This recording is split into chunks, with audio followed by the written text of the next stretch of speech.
don't see fishes like you every day, huh? Oh. What if you didn't need to buy the latest console to play games like Assassin's Creed Odyssey? That's what Google is testing with Project Stream, a technical beta that brings the latest Assassin's Creed game to your Chrome browser. No console, no installation. But how well does the game actually perform streaming over the internet compared to old-fashioned methods like downloading and installing it? We played a little of both for the purposes of looking at them side by side and determining what, if anything, was sacrificed in the name of bandwidth.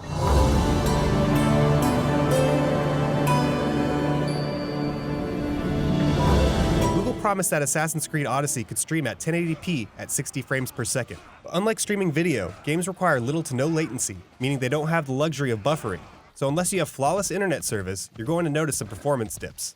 One of the most noticeable is frame rate. When Project Stream is firing on all cylinders, it's glorious. You almost can't tell the difference from a version streaming on a Chrome browser to one installed on a console. And this is what we experienced during cutscenes and smaller gameplay sequences. However, most of the open world exploration and combat dips to an acceptable 30 frames per second. When internet stability was at its worst, there was some noticeable pixelation as the resolution dropped from 1080p to 720p.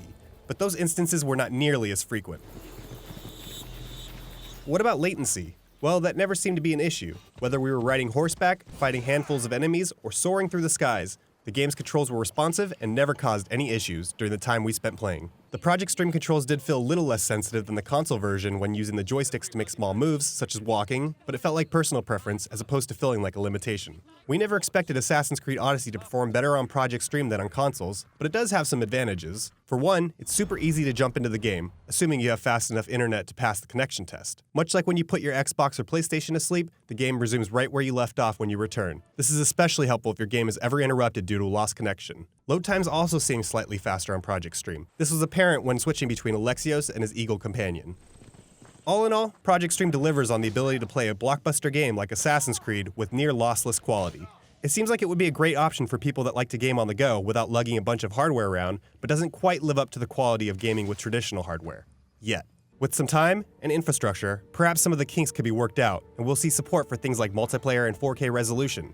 But until then, we'll keep on playing Odyssey until the beta ends in January. Let us meet our fate, shall we?